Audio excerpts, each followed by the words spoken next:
Alright, तो जैसे कि आप जानते हैं कि लास्ट लेक्चर में हमने इंड्यूस ईएमएफ के टोटल 5 फॉर्मूले कवर किए। बेसिक फॉर्मूला है d∅dt। अब फ्लक्स चेंज करने के हमारे पास तरीके हैं।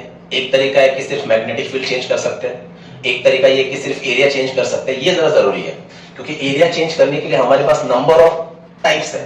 जैसे कि कॉइल का शेप चेंज कर सकते हैं, कॉइल का साइज कम ज्यादा कर सकते हैं, शेप और साइज दोनों पे चेंज कर सकते हैं, या कॉइल को अलोंग द एक्सिस घुमा सकते हैं, जो आज हम करने वाले हैं। और तीसरा जो मैंने बताया कि मैग्नेटिक फील्ड और एरिया दोनों भी चेंज करेंगे। पर ऑफ कोर्स ये सारे डिस्कशन में एक बात कॉमन है, क्या?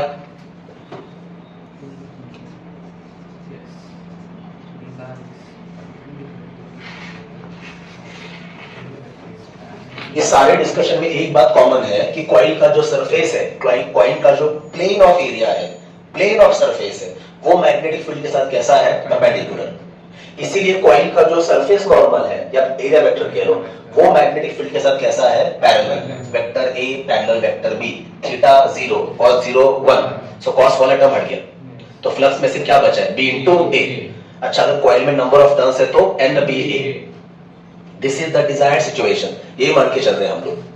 अब लास्ट लेक्चर में भी कुछ न्यूमेरिकल हमने किए थे, आज थोड़े बचे हुए न्यूमेरिकल करते हैं, फिर आगे बढ़ते हैं। चलिए, page number 286 on the board please. Page number 286, question number 5। बड़ा अच्छा न्यूमेरिकल है, ध्यान से देख लेते हैं। व्हाट दे से, वो कह रहे हैं अ मेटल डिस्क, डिस्क मतलब सीधी सी बात है, उसका शेप आपको बोल ही देना है। A metal disc is made to spin, metal disc को हम स्पिन करा रहे हैं, स्पिन मतलब वो अपने अराउंड ही घूम रहा है। A metal disc is made to spin at 20 revolutions per second. अब ये क्या दिया है? 20 रिवॉल्यूशंस पर सेकंड मतलब एक सेकंड में 20 बार घूम रहा है। ये क्या है? फ्रीक्वेंसी है।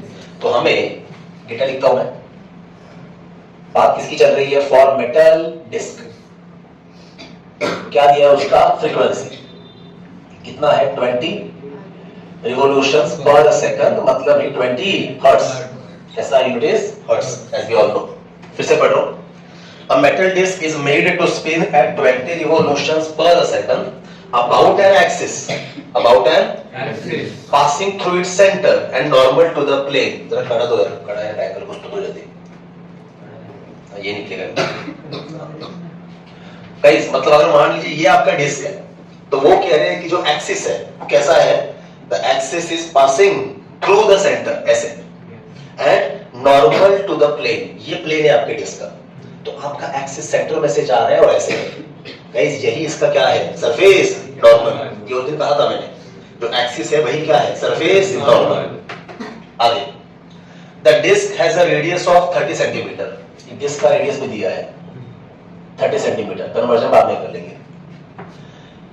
And it spins in uniform magnetic field of 0.20 tesla which is parallel to the axis of rotation। अब ये बड़ा जरूरी है, मतलब ये देखिए, अगर ये आपका डिस्क है, आपका एक्सिस सेंटर में से ऐसे जा रहा है, यही आपका एरिया वेक्टर है, और इसी एक्सिस के अलोंग, ये एक्सिस है ना गाइस, ये इसी एक्सिस के अलोंग एक डिस्क ऐसे गोल गोल गोल गोल घूम रहा है ऐसे, इस एक्सिस के अलोंग इस।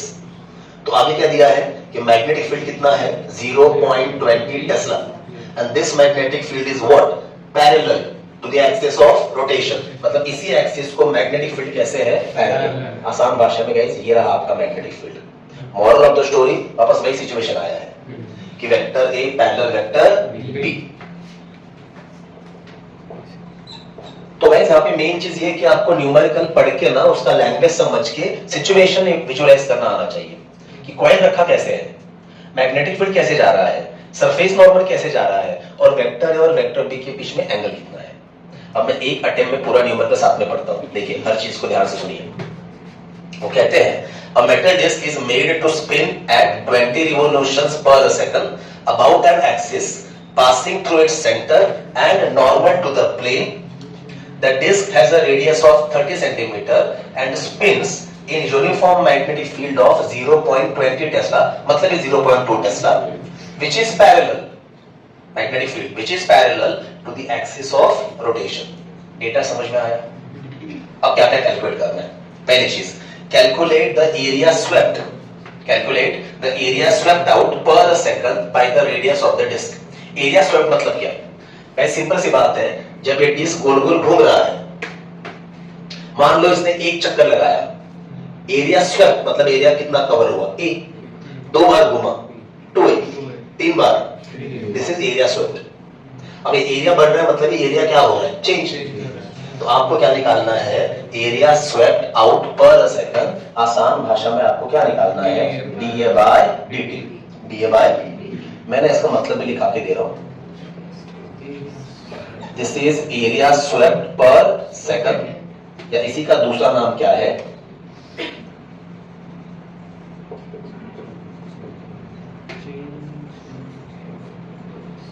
पढ़िए इसका दूसरा नाम क्या है, या इसको कह सकता हूं rate of change of area. क्या कह सकता हूं, क्योंकि हमें इसकी आदत है, ये टर्म हमने सुना हुआ है, ये हमारे नया है, area swept out per second. So area swept out per second का ही मतलब है dA by dt।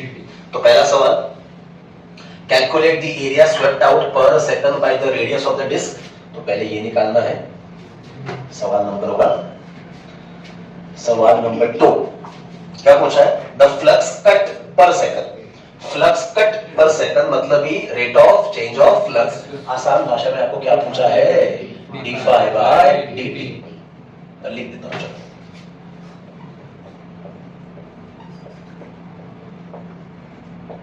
Flux cut per second. और तीसरा सवाल है, induced EMF in the disc.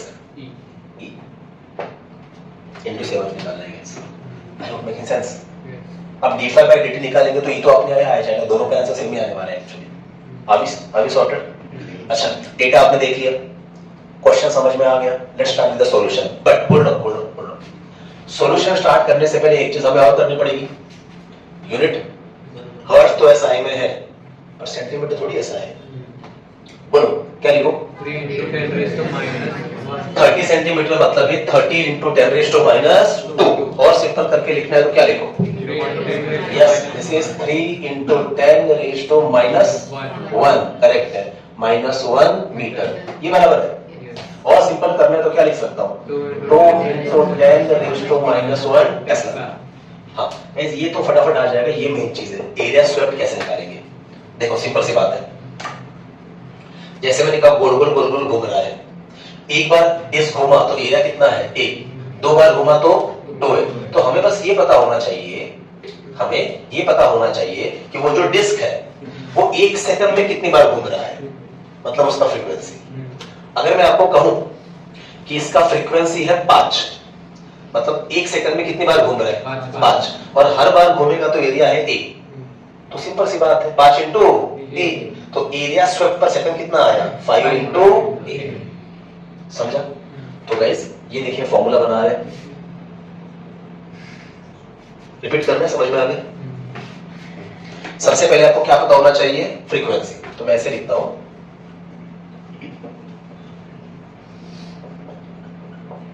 Area swept out per second, इसका सिंपल सा फॉर्मूला क्या है, number of revolutions per second. 1 second में जितनी ज्यादा बार कॉइल घूमेगा, डिस्क घूमेगा, उतना ज्यादा एरिया कवर होगा, आया ना। तो number of revolutions per second into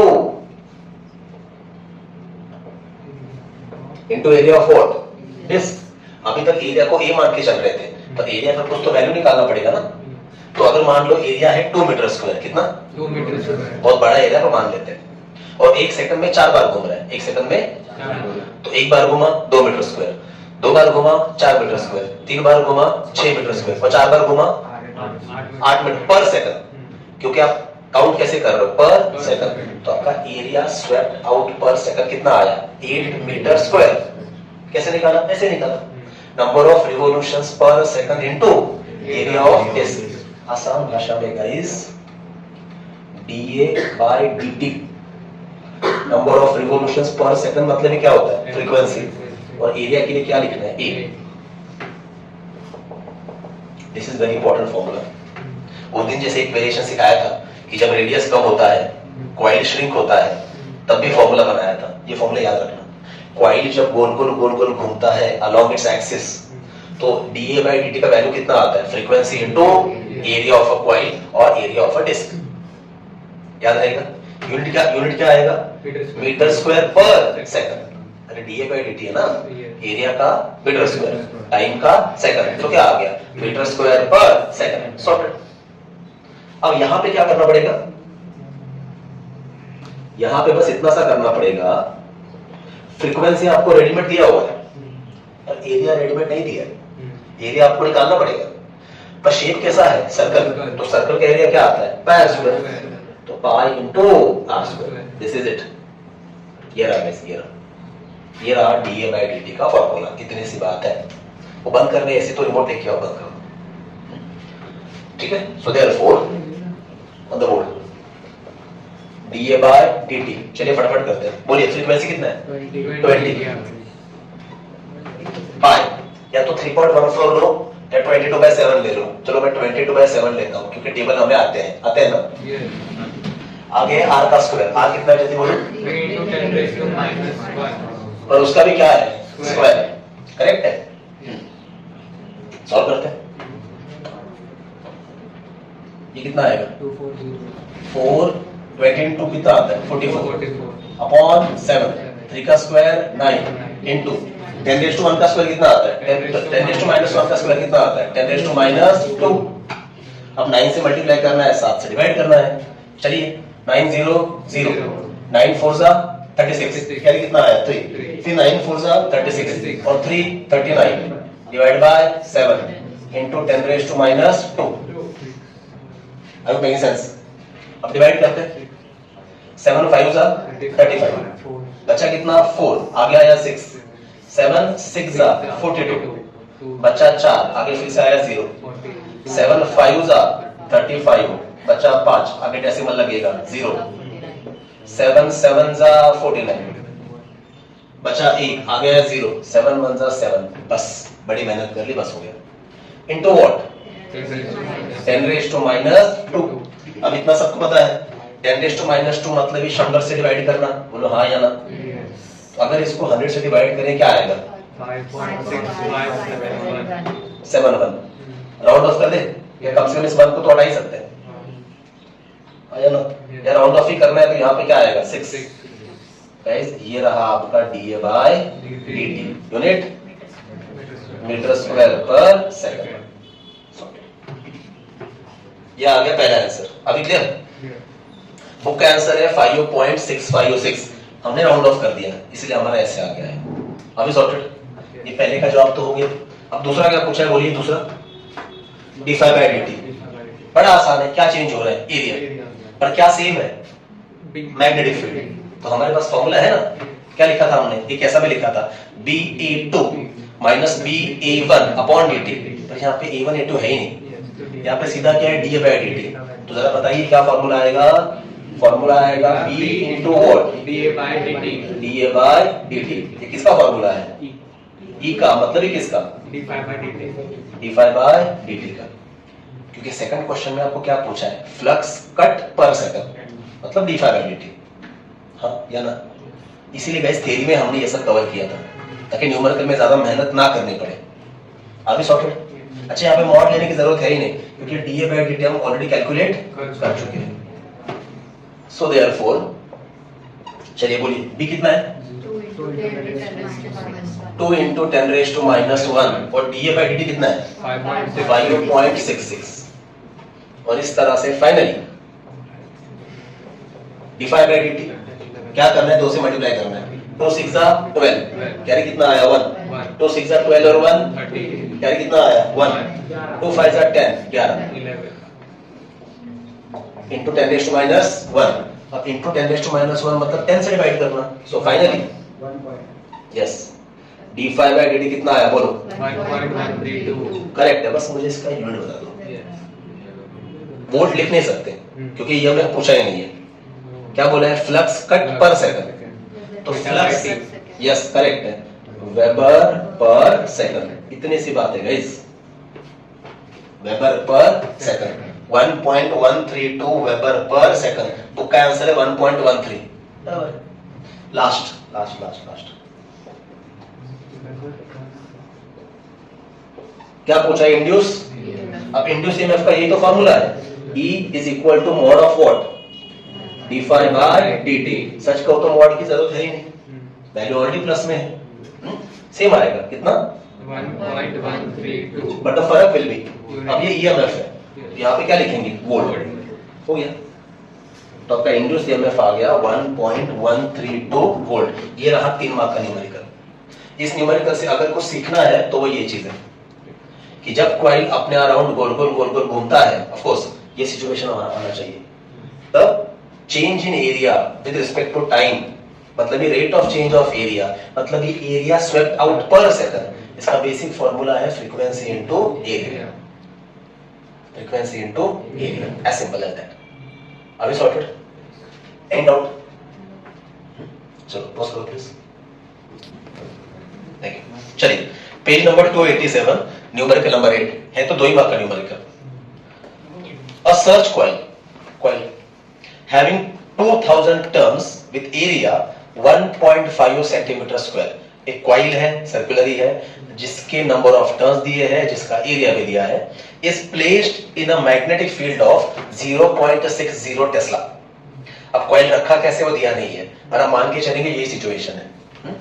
आगे the coil is moved rapidly, अब कॉइल को हमने फील्ड में से खींचा है, the coil is moved rapidly out of the field, मतलब कॉइल पूरा बाहर आ गया है, कॉइल बाहर आ गया मतलब कॉइल के अंदर का मैग्नेटिक फील्ड खत्म हो गया। The coil is moved rapidly out of the field in a time of 0.2 second. Calculate induced EMF across the coil. तो सीधी सी बात है, कॉइल फील्ड में था, तब उसमें से मैग्नेटिक फील्ड मतलब मैग्नेटिक फ्लक्स पास हो रहा था, देयर वाज फाइबर। अब जैसे आपने कॉइल पूरा फील्ड से बाहर निकाला, अब कॉइल बाहर आ गया मतलब कॉइल के अंदर का फील्ड जीरो, मतलब कि फाइनल फ्लक्स कितना आएगा? जीरो। बस ये समझना है इसमें। चलिए डेटा लिख लेते हैं। For coil number of turns मतलब कैपिटल N, कितना दिया हुआ है? 2000, ठीक है। उसके बाद कॉइल का एरिया भी दिया हुआ है guys, how much is that? 1.5 centimetre square, 1.5 centimetre square. उसके बाद मैग्नेटिक फील्ड में दिया हुआ है कितना? 0.6 टेस्ला। और कॉइल को बाहर खींचा इन द टाइम, मतलब क्या है? dt, how much is that? 0.2 second. आपको क्या कैलकुलेट करना है? इंड्यूस ईएमएफ, ये आपका न्यूमेरिकल है। अब सॉल्यूशन स्टार्ट करने से पहले जैसे मैंने कहा, केस नंबर 1 में सिचुएशन क्या यही है क्या? अगर ये मैग्नेटिक फील्ड है, ये कॉइल है, और ये रहा कॉइल का सरफेस नॉर्मल, वेक्टर है पैरेलल वेक्टर b, तो ऐसे लिखता हूं देयरफॉर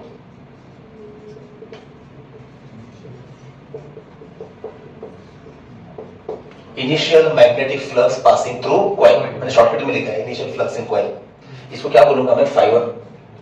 वैसे तो फ्लक्स का फॉर्मूला क्या है? BA cos थीटा, यहाँ पे क्या आएगा? NBA cos थीटा, करेक्ट है। आगे क्या लिखेंगे? S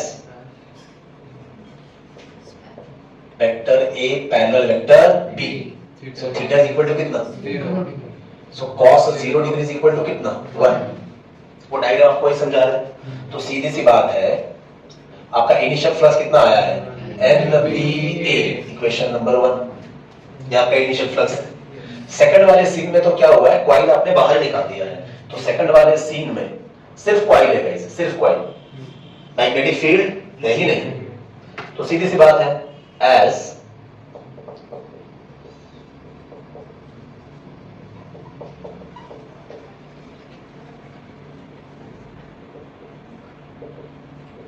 as coil is pulled out of magnetic field, तो सीधी सी बात है φ2 कितना आएगा? 0।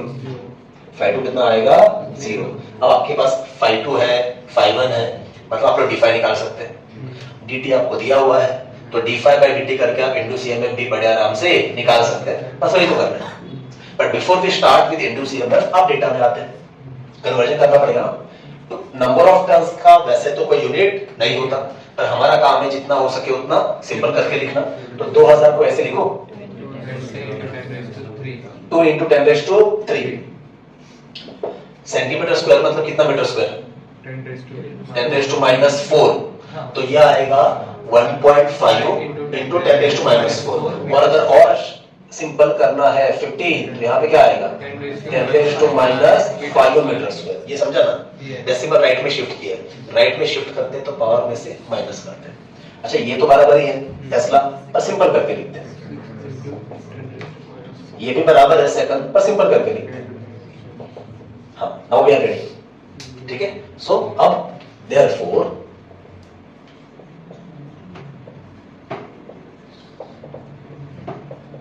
इंड्यूस ईएमएफ इन कॉइल क्या आएगा, E is equal to what, mod of d phi by dt, ये बेसिक फॉर्मूला है। बस d phi की जगह पे क्या लिखना है, phi 2 minus phi 1 upon dt। अभी भी काम पूरा नहीं हुआ है। Therefore E is equal to phi 2 कितना है 0 माइनस phi 1 कितना है NBA अपॉन dt। अभी भी काम पूरा नहीं हुआ है। Therefore, E is equal to what? NBA by dt. ये रहा फॉर्मूला टू बी यूज्ड। तो ना ये जरा स्पेशल सिचुएशन करके याद रखो, जहां पे आपको ऐसा बोलते हैं कि कॉइल इज पुल्ड आउट, या कभी कभी करंट भी देंगे तो ऐसा बोलेंगे current is cut off. Current pulled out थोड़ी करेंगे, current is cut off. Cut off मतलब जीरो करना, so current is cut off मतलब जीरो कर दिया। याद रखना, आगे काम आएगा। मिल गया फॉर्मूला? क्या हमें n पता है? हाँ। क्या हमें b पता है? हाँ। क्या हमें a पता है? हाँ। क्या हमें dt पता है? हाँ। बस सब कुछ पता है। बोलो n कितना है? 2 into 10 raised to 3 और b कितना है? फाइन। e कितना है?